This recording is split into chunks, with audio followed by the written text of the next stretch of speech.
Foi direto. Boa tarde. Meu nome é Dirceu Lopes. Eu sou aluno de mestrado da UFRJ, campus Duque de Caxias, e estou desenvolvendo um projeto de monografia do meu mestrado, que é o desenvolvimento de uma plataforma para divulgação científica utilizando a Drosophila melanogaster como jargão, como iniciativa para a análise de uso de animais e divulgação científica. Hoje temos conosco o doutorando professor Cristiano Costa, que nós vamos fazer algumas perguntas para ele. Cristiano, pode fazer uma pequena apresentação sua? Posso sim, Dirceu, mas antes vou agradecer o convite por participar desse teu projeto. Tá? É um projeto bem interessante de divulgação científica e popularização da ciência, do conhecimento científico para todos. Eu sou Cristiano Costa, sou aluno de doutorado no programa de Nanobiosistemas da UFRJ, campus Duque de Caxias, e tenho mestrado na área de biofísica na UFRJ, no Instituto de Biofísica Carlos Chagas Filho. E estamos aí, vamos lá, vamos falar dessas mosquinhas aí. Muito bem, obrigado, professor. Professor, então vamos aos objetivos iniciais. Quais são as principais características que você encontra hoje da Drosophila melanogaster que tornam um modelo ideal para os estudos científicos? Então, a Drosophila ela é um animal que já é utilizado na pesquisa científica há mais de um século, né?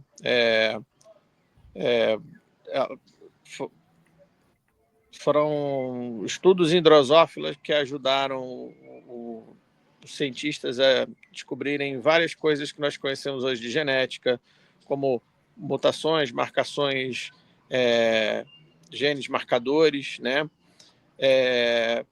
Cromossomos, a estrutura dos cromossomos politênicos, como você identificar a posição de um gene num cromossomo. Foram os estudos de Morgan e do aluno dele lá em 1900 e pouquinho, né, que eles utilizaram a mosca como mecanismo de estudo da genética. É um animal que tem um ciclo de vida muito rápido, né? Você cultivando ele em condições adequadas, né? Ideais, melhor dizendo, em 10 dias, 10 a 12 dias, ele sai do ovo a virar um adulto, né? Passa por 3 estágios larvais, vira um adulto, é cultivado facilmente, basicamente você precisa de uma garrafa de vidro, um tubinho de vidro, uma rolha. Essa rolha pode ser feita com algodão e gaze, né? É barato para fazer. E a comida que ela come é um alimento barato, é um fubá enriquecido com algumas coisas como um ácido para controlar um pH, né? Levedura para ser uma fonte de proteína, né? E um gelificante a mais, né? Aqui nós usamos o agar. Então é um meio barato, é rápido de cultivar, você consegue ver várias coisas utilizando o Drosophila, ela ajuda a responder diversas perguntas científicas, né? E o cultivo é barato, rápido, né? Como eu falei, então é muito prático. Entendi. Professor Cristiano, nesse viés que o senhor falou em relação ao cultivo rápido, boa manipulação, o senhor vê uma prática usual em escolas de educação básica a utilização de Drosophila em seu currículo? Infelizmente, hoje em dia, não tem. Eu não conheço escolas que façam uso frequente disso, mas poderia ter. Onde eu trabalho, o Instituto Federal do Rio de Janeiro, já teve cultivo de drosófila para as aulas de biologia como um todo, principalmente das aulas de genética. Hoje em dia não tem mais.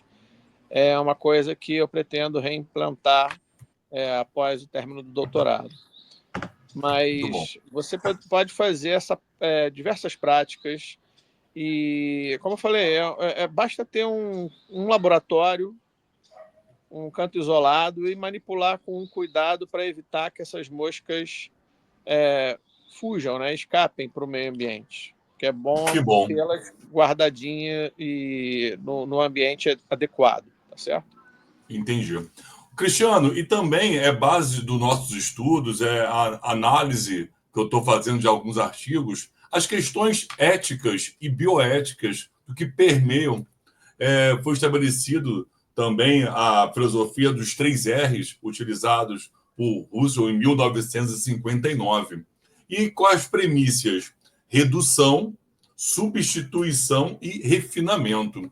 Desses 3 pilares do que estabelece os 3 R's, ditos 3 R's animais, do cuidado dele, qual que você acha que hoje é assim de forma mais utilizado em laboratórios, biotérios, em termos de nossas pesquisas com animais ou cobaias?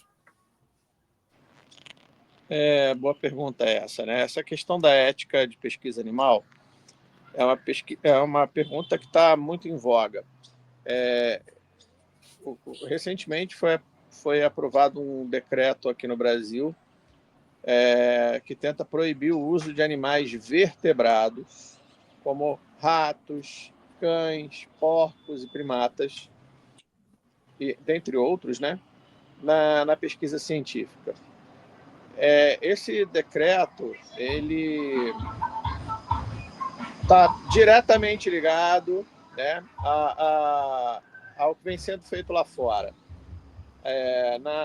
A Europa, acho que é pioneiro, está mais avançado nisso. A Europa proibiu o uso de animais vertebrados para fazer teste de produtos cosméticos desde 2016. Desde 2016, tá? E o teste de animais para você ver se o shampoo causa coceira, irritação no olho, não pode mais ser feito em animal vertebrado, né? Bom, final de 2022, a Agência Reguladora Europeia, o EMEA, publicou uma nova portaria atualizando quais animais são proibidos de uso para pesquisa, né? E essa portaria, além de dizer quais animais o uso é proibido, ela prevê que vai proibir geral o uso de vertebrados até para pesquisa de medicamentos a partir de 2050. É um prazo muito curto. Nenhum outro país tem prazo tão pré-definido quanto a Europa, tá certo, Disseu? Poxa, que coisa boa. Obrigado por trazer essa novidade, né? Porque para mim também é novidade. Eu não sabia dessa informação, dessas informações. Cristiano, agora, eu gostaria. Perdão. Desculpa, deixa eu só complementar. E Sim. dentro dessa lista de animais que são proibidos, os invertebrados são permitidos. E por que são permitidos? Porque o sistema nervoso, teoricamente, é mais primitivo, é menos complexo. Primitivo não é uma palavra que eu gosto de usar, não. Me expressei errado. É um mais simples, né? É um sistema nervoso ainda ventral, não é como dos primatas, que é um sistema nervoso dorsal. No caso dos insetos, você tem... nós sabemos que são gânglios cerebrais, não tem um cérebro bem pré-definido na maior parte das espécies, tá certo? Então, você tem como exceção aí os cefalópodos, né? Polvo, lula e os demais cefalópodos. Esses animais são exceção, inclusive eles estão na lista de animais proibidos para uso em pesquisa científica na Europa, tá certo? Então, até questão ética, atualmente, a gente pode utilizar a drosófila na pesquisa, porque ela é um animal que é mais aceitável. Embora ele seja um ser senciente, ou seja, que sente alguma coisa, acredita-se que o nível de de dor e estresses em geral é bem reduzido nesses animais quando comparado com animais primatas como um todo, tá? Por isso que seria uma opção de uso de substituição. Você falou dos 3 R's, né? Um dos R's é o replacement, que em português vira substituição. Então, a gente poderia substituir o animal vertebrado por um invertebrado, tá certo? Muito bom, muito bom. E que bom, o nosso intuito do trabalho é sair dos muros e dos laboratórios da universidade e colocar isso em disponibilidade para a maior parte de pessoas da educação básica, graduandos, que possa visualizar isso de outra forma. Que bom. Sim. Cristiano, nós estamos caminhando para finalizar o nosso feedback. E gostaria que você comentasse sobre o seu projeto. Qual é o seu projeto hoje dentro da UFRJ? Então, o meu projeto, eu estou usando a drosófila para ver os efeitos de 2 substâncias que eu forneço para substâncias químicas conhecidas que eu forneço para a drosófila consumir. Uma delas é um agente antitumoral, um quimioterápico, que é a cisplatina, que é bastante conhecido, e o outro é uma nanopartícula de dióxido de titânio. O dióxido de titânio é também bastante conhecido. No geral, essa substância, o dióxido de titânio, é utilizado como pigmento na indústria farmacêutica e na indústria de alimentos. É o pigmento azul, né? Mas ele vem sendo muito utilizado recentemente também no auxílio à pesquisa para descobrir qual o mecanismo de ação dessa substância. Embora ela seja usada há mais de 100 anos, né, ninguém sabe muito bem qual o efeito dessa substância no organismo, tá? De nenhum ser, né? E eu estou usando essas 2 substâncias de forma isolada, né? E também as 2 ao mesmo tempo na drosófila. Eu coloco essas substâncias na comida, elas comem, a gente observa, né, o efeito, não só na parte fenotípica, ou seja, ver se mudou alguma coisa no corpo do animal depois que comeu essas substâncias de forma isolada ou conjunta, mas eu observo também os efeitos na expressão genética, fazendo um transcriptoma, né, fazendo uma análise de transcriptoma desses animais, ou seja, eu retiro, eu faço o isolamento do RNA desses animais após um período de tratamento para ver quais as reações a nível de transcrição de genes essas substâncias causam no animal, tanto de forma isolada quanto de forma conjunta, tá? O objetivo, ao final das contas, né, vamos assim falar, né, é ver o quê? A cisplatina é um medicamento muito utilizado, mas que tem muitos efeitos adversos. E a gente já tem muitas células tumorais que são resistentes à cisplatina. E os nossos dados vão ao encontro de alguns testes que já foram feitos in vitro, ou seja, usando só célulazinhas lá na cultura de tecido, que mostram que o uso dessas 2 substâncias em conjunto pode diminuir os efeitos adversos da cisplatina e aumentar a sua eficácia no tratamento do câncer. Meu Deus, olha que coisa boa. Você testando, pode dizer que é um fármaco, pode dizer que é uma substância para tratamento cancerígeno. E como que isso vem engrandecendo os nossos estudos e colocar isso para os nossos alunos de forma direta, de forma prática, utilizando as drosófilas, realmente de uma expressão científica aí muito, muito boa. Tomara, professor Cristiano, que a gente possa, num futuro próximo, você fazer uma pequena apresentação do seu projeto para colocarmos aqui no canal e propagar a nossa divulgação científica. Agora, para concluir, Cristiano, Tá bem. Eu gostaria de perguntar, em relação aos nossos alunos da educação básica, além da genética, que é um campo vasto, chegando até a biotecnologia, quais são as outras áreas que nós poderíamos explorar com a Drosophila melanogaster dentro da biologia? Tem várias, tá? Você pode utilizar a mosca em aulas para você falar de ciclo de vida direto ou indireto, porque, como eu falei, o animal tem fases larvais, então ele passa por metamorfoses múltiplas, né? Diferentes metamorfoses ao longo do ciclo de vida.